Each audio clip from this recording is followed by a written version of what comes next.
ទីរក់ទៅនឹងកើតម្នាក់ដែលមានអាយុត្រឹមតែ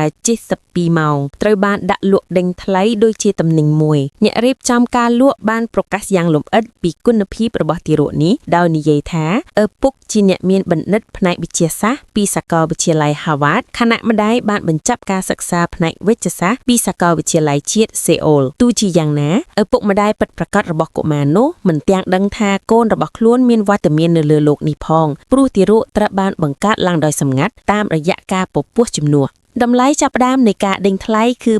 250លានវ៉ុនហើយអ្វីដែលសាហាវបំផុតនោះគឺអ្នកទិញអាចប្រគល់ត្រឡប់កុមារនោះវិញបានមុនគាត់មានអាយុ18ឆ្នាំដោយមិនចាំបាច់មានហេតុផលណាមួយឡើយជីវិតមនុស្សម្នាក់ត្រូវបានដាក់តម្លៃដូចជាសម្លៀកបំពាក់ដែលអាចប្ដូរវិញបានក្នុងហាងអនឡាញនៅចុងបញ្ចប់កុមារនោះត្រូវបានលក់ក្នុងតម្លៃដ៏ខ្ពស់រហូតដល់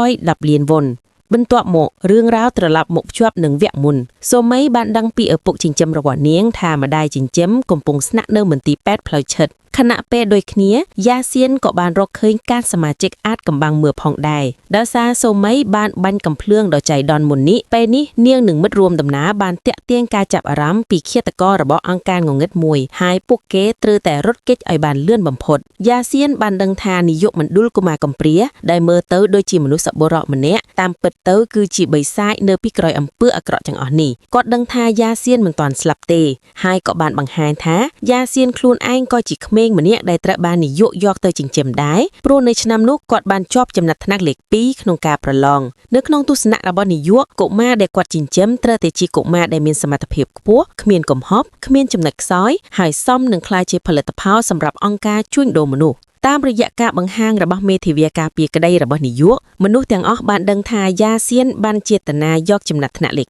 2ក្នុងការប្រឡងដើម្បីលាក់ខ្លួននិងរស់រានមានជីវិតប៉ុន្តែសម្រាប់មេខ្លោងនៅពីក្រោយបណ្ដាញជួញដូរមនុស្សដ៏សាហាវនេះគាត់មិនអាចទុកឲ្យផលិតផលខូចរួចផុតពីដៃបានឡើយដូច្នេះគាត់បានសម្រេចថាត្រូវធ្វើឲ្យយ៉ាសៀនបាត់ពីពិភពលោកជារៀងរហូតយ៉ាសៀនបានមកដល់រោងចក្រចាស់មួយដែលត្រូវបានបោះបង់ចោលទូទីនោះពុករលួយនឹងស្ថានភាពអាក្រក់យ៉ាងណាក៏ដោយសម្រាប់ក្រុមកុមារគ្មានផ្ទះសម្បែងវាជាទីជម្រកតែមួយគត់ដែលពួកគេអាចដកដង្ហើមបាននៅថ្ងៃបន្ទាប់នាយកបានជួបនារីអាចកំបាំងម្នាក់ម្ដងទៀតនាងបានសង្កត់ធ្ងន់ថារឿងពពុះចំនួននឹងការលួចកុមារត្រូវតែរក្សាជាសម្ងាត់ដាច់ខាតនាយកបានសន្យាថានឹងរក្សាការសម្ងាត់ប៉ុន្តែនារីនោះមិនទាន់ទុកចិត្តទេហើយថែមទាំងដាក់លក្ខខណ្ឌបន្ថែមទៀតមិនយូរប៉ុន្មានប៉ូលីសបានរកឃើញរូបថតក្រុមមួយនៅកន្លែងដែលក្មេងៗធ្លាប់រូបនៅវាគូតែជាទម្លុកសំខាន់នៅសំណួរក្តីនេះប៉ុន្តែអ្នកដឹកនាំក្រុមស៊ើបអង្កេតបានទទួលសម្ពាធពីថ្នាក់លើឲ្យបញ្ឈប់ការស៊ើបអង្កេតនិងបិទសំណួរក្តីនេះរឿងនេះធ្វើឲ្យគាត់ដឹងច្បាស់ថាមានកម្លាំងដ៏អំណាចមួយនៅពីក្រោយកំពុងព្យាយាមបិទបាំងការពិតបន្ទាប់ពីការស៊ើបអង្កេតថែមទៀតពួកគេបានរកឃើញថាមរណភាពរបស់មនុស្សម្នាក់កាលពី4ម៉ោងឆ្នាំមុនត្រូវបានគេយកទៅប្រើប្រាស់ជាឧបករណ៍នយោបាយឪពុកចិញ្ចឹមម្នាក់បានប្រើសោកនាដកម្មនោះដើម្បីបង្កើតរូបភាពថាខ្លួនជាជនរងគ្រោះនិងទទួលការគាំទ្រយ៉ាងខ្លាំងក្នុងការបោះឆ្នោតអ្នកដឹកនាំក្រុមស៊ើបអង្កេតបានដឹងថាសំណួរក្តីនេះងងឹតនិងស្មុគស្មាញជាងអ្វីដែលគេគិតទុកពីដើមឡើងខ្លាំងណាស់ខណៈពេលនោះសូមីបានទទួលការហៅពីម្ដាយចិញ្ចឹមប៉ុន្តែសម្លេងនៅម្ខាងទៀតពោពេញដោយភ័យខ្លាចនិងភាពចម្លែកម្ដាយមិនត្រឹមតែមិនទទួលស្គាល់កូនស្រីរបស់ខ្លួនទេថែមទាំងបន្តហៅឈ្មោះប្តីរបស់នាងជារឿយៗពីអាកប្បកិរិយារបស់នាងសូមីអាចដឹងបានថាម្ដាយចិញ្ចឹមកំពុងស្ថិតនៅក្រោមការគ្រប់គ្រងនិងការគំរាមកំហែងពីការិយាល័យកណ្ដាលនេះមានន័យថាការដែលម្ដាយភឿពុកថាមិនស្គាល់សូមីគឺដើម្បីប្រកាន់អត្តសញ្ញាណកុំឲ្យត្រូវលាតត្រដាបោងយ៉ាសៀនបានសម្រេចចិត្តទៅមន្ទីរពេទ្យផ្លូវឈិតទោះដឹងថាវាជាអន្ត្រៈក៏ដោយពួកគេយល់ថាម្ដាយចិញ្ចឹមរបស់សូមីគឺជាមនុស្សតែមួយគត់ដែលអាចដោះសោអាចកំបាំងនៃការសម្រេចចិត្តពណ៌ខ្មៅបាន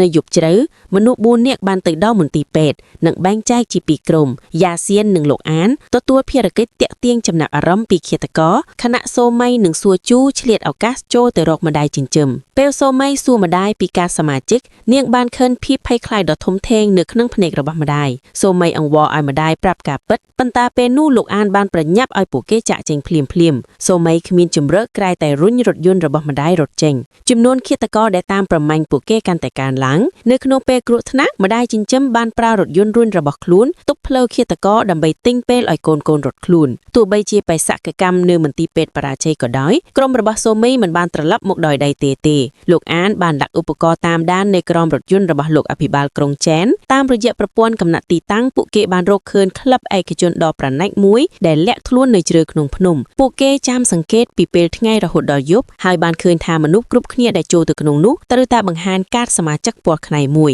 កាតនោះដូចគ្នាបែកបិទនឹងកាតដែលពួកគេកំពុងកាន់យ៉ាសៀននិងលោកអានបានក្លែងខ្លួនជាគូស្វាមីមហាសេដ្ឋីម្នាក់និងលួចចូលទៅក្នុងក្លិតបន្ទាប់ពីពាក់របាំងភ្នែកនិងចូលទៅក្នុងសាលាធំពួកគេបានបញ្ជាថាកម្មដ្ឋាននោះទាំងប្រណិតទាំងគួរឲ្យព្រឿនពេលសម្លេងម្ចាស់កម្មវិធីលើកឡើងទារកទៅនឹងកែតបាន72ម៉ោងមួយត្រូវបានរុញលើកឡើងលើឆាកម្ចាស់កម្មវិធីបានណែនាំពីលក្ខណៈពិសេសរបស់ទារកនោះដូចជាកំពុងលក់ផលិតផលបច្ចេកវិទ្យាថ្លៃថ្នូរមួយនៅពេលនោះមនុស្សដែលកំពុងតាមដានស្ថានភាពនៅខាងក្រៅស្ទើរតែមិនជឿភ្នែកខ្លួនឯងចុងបញ្ចប់ជីវិតតូចមួយនោះត្រូវបានលក់ក្នុងតម្លៃដ៏ខ្ពស់រហូតដល់510លានវុនការពិតដ៏សាហាយនេះធ្វើឲ្យសូមីនិងមិត្តរួមដំណើរយល់ភ្លាមថាហេតុអ្វីបានជាឪពុកម្ដាយចិញ្ចឹមមួយចំនួនអាចជ្រើសរើសប្រគល់កូនវិញបានយ៉ាងងាយស្រួលដូច្នោះទោះបីជានាយកមណ្ឌលកុមារកំព្រាពាក់របាំងភ្នែកក៏ដោយយ៉ាសៀននៅតែអាចស្គាល់គាត់បានភ្លាមភ្នែកទាំងពីររបស់ពួកគេប៉ះគ្នាប៉ុន្តែនាយកមិនបានស្គាល់ថាយ៉ាសៀនគឺជាមនុស្សដែលគាត់គិតថាបានបំបត្តិទៅរួចហើយ